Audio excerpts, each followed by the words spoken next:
അങ്ങനെ ഒന്നും ചിന്തിക്കാതെ തോന്നുമ്പോൾ ഭക്ഷണം കഴിച്ചിരുന്ന ഒരാളാണ്. അതിപ്പോഴും അങ്ങനെ തന്നെയാണ്.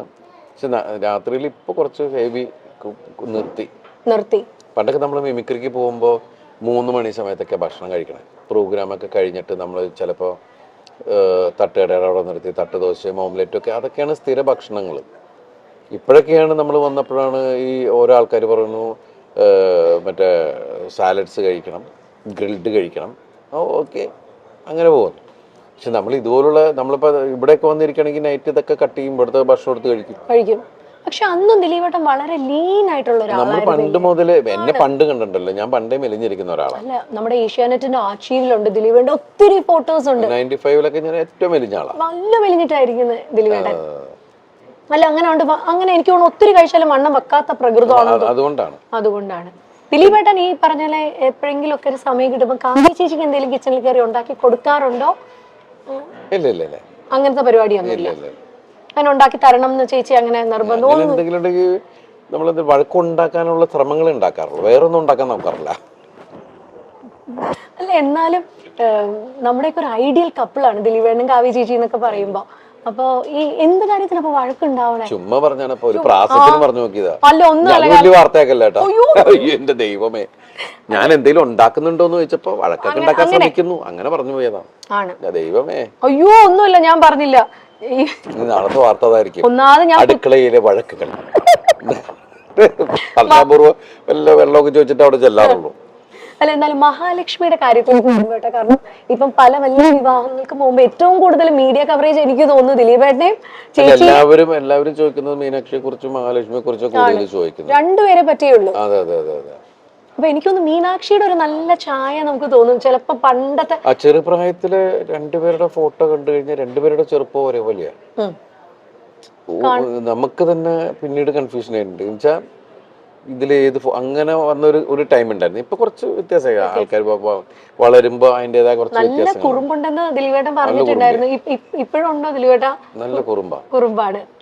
നല്ല കുറുമ്പ്. ഇപ്പൊ കറക്ഷനൊക്കെ ഉണ്ട്, സ്കൂളിൽ പോയിട്ട് വരുന്ന സമയത്തുള്ള കറക്ഷനൊക്കെ ഉണ്ട്. ഇപ്പൊ ഞങ്ങള് ഒരു യാത്ര പോയിട്ടുണ്ടായിരുന്നു ഹോങ്കോങ്ങില്. അപ്പൊ അവിടെ പോയിട്ട് നിൽക്കുകയാണ്. അപ്പൊ ഞാൻ എന്തോ ആവശ്യത്തിന് വേണ്ടിയിട്ട് ലഗേജ് ഒക്കെ ആയിട്ട് റാപ്പ് ചെയ്യാൻ വേണ്ടിയിട്ട് ഞാൻ അവിടെ പോയി എയർപോർട്ടിൽ. അപ്പം ഞാനിത് ചെയ്തിട്ട് വരണം. അപ്പൊ അതുവരെ അപ്പൊ നമ്മുടെ പുറകിൽ ആള് നിൽക്കുന്നുണ്ട്. അപ്പൊ പ്രായമായ ഒരു അപ്പൂപ്പനും അമ്മൂമ്മയും പിന്നെ നിൽക്കുന്നുണ്ട്.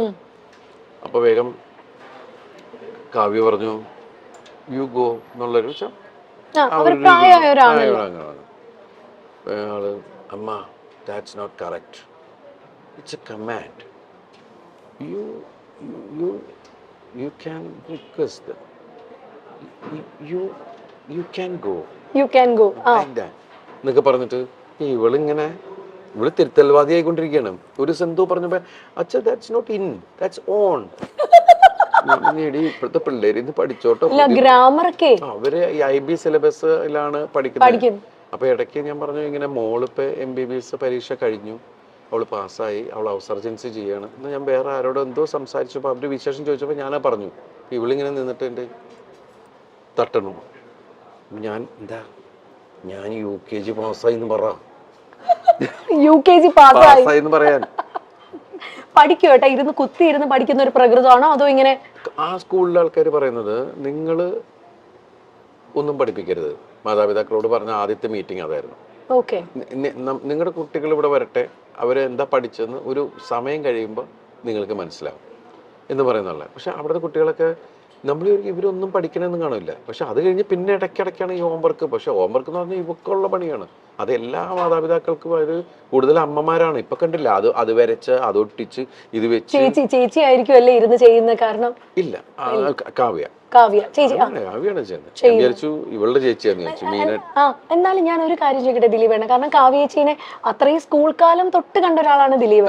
പിന്നെ ഇതാ ഭാര്യയായി, ഇപ്പൊ അമ്മയായി ചേച്ചി, ഇപ്പൊ കാവ്യ ചേച്ചി. അപ്പൊ ഈ ഒരു ട്രാൻസിഷൻ എങ്ങനെ നോക്കി കാണുന്നു ദിലീപ്? വളർന്നുകൊണ്ടിരിക്കുമല്ലോ, അപ്പൊ നമുക്കൊന്നും ചെയ്യാൻ പറ്റില്ല. എന്നാൽ ഈ അമ്മയായപ്പോ ഭയങ്കര റെസ്പോൺസിബിൾ, ഒരല്പം വഴക്കൊക്കെ പറയുന്ന ഒരു അമ്മയായോ ചേച്ചി, അതോ സോഫ്റ്റ് ആയിട്ടുള്ള അമ്മയാണോ? സോഫ്റ്റ് ഒന്നുമല്ല, പെട്ടെന്ന് അത് പണ്ട് തുടങ്ങി നമുക്ക് പെട്ടെന്ന് ദേഷ്യം വരുന്ന ഒരാളാണ്, ഷോർട്ട് ടെമ്പേർഡാണ്. അപ്പം അത് ഞാൻ പറയാം, കൊച്ചുങ്ങളെ തല്ല് അങ്ങനെ വഴക്ക് പറ അങ്ങനെയും ചെയ്യരുത്, അങ്ങനെ പറഞ്ഞ് മനസ്സിലാക്കിയാൽ മതി. പിള്ളേർക്കൊക്കെ നമ്മൾ ഏത് കുട്ടികളാണെങ്കിലും പറഞ്ഞ് മനസ്സിലാക്കി കഴിഞ്ഞാൽ അതിൻ്റെ ഒരു രീതിയിൽ അവർക്ക് മനസ്സിലാവും. അല്ല തല്ലുപിടുത്തം അങ്ങനത്തെ ഞാനും പരിപാടി മീനുട്ടിനെ ഇന്നുവരെ തല്ലിയിട്ടില്ല. തല്ലിയിട്ടില്ല. ഇപ്പൊ മീനുട്ടി പഠിച്ച് ഡോക്ടർ എന്ന് പറയുന്ന സ്ഥലത്ത് വരെ എത്തി. പക്ഷെ നമുക്ക് ദൈവം അനുഗ്രഹിച്ച് ഇന്നുവരെ തല്ലിട്ട് തന്നിട്ടില്ല. അവളെ വളരെ ഇതായിട്ട് വിളിച്ചു കഴിഞ്ഞാൽ അപ്പം തന്നെ അവൾക്ക് മനസ്സിലാവും, ടോൺ മാറിയാൽ മനസ്സിലാവും. അപ്പൊ അതുമല്ലേ നമ്മൾ പല കുട്ടികൾ കുസൃതികൾ തന്നെയാണ്.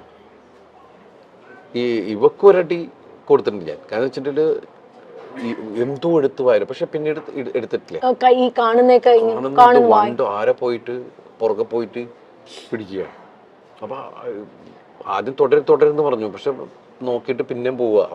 അപ്പോ അതോടെ അപ്പം പക്ഷെ എനിക്ക് തോന്നുന്നു ദിലീപേട്ടൻ ഭയങ്കര നേരം പോക്കായിരിക്കും ആളും കൂടെ ഉള്ള സമയത്തൊക്കെ. കാരണം വെച്ചാൽ ഞാൻ മീനാക്ഷി ഉള്ള സമയത്ത് ശരിക്കും പറഞ്ഞാല് എനിക്കത് മിസ് ചെയ്തിരുന്നു. ഞാൻ ആ സമയത്ത് എൻ്റെ സിനിമകൾക്ക് ഭയങ്കര ഹിറ്റുകളും ഞാൻ ഓരോ സിനിമയുടെ പുറകെ ഇങ്ങനെ കണ്ടിന്യൂസ് സിനിമയുടെ പുറകെ പോകല. അപ്പൊ ആ സമയത്ത് ശരിക്കും പറഞ്ഞാൽ ആ പ്രായം എനിക്ക് ആസ്വദിക്കാൻ പറ്റിയിട്ടില്ല. ആ 2-3 വയസ്സ് എന്ന് പറയുന്നത് ശരിക്കും മിസ്സിങ് തന്നെയാണ്.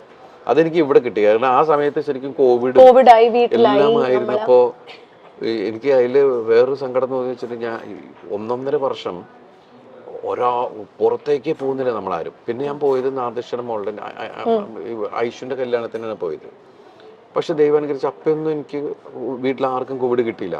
അത്രയും ക്രൗഡിന്റെ ഇടയിലാണ് നമ്മൾ പോയിരുന്നത്. എത്ര ദിവസം ഉണ്ടായിരുന്നു ആ കല്യാണം.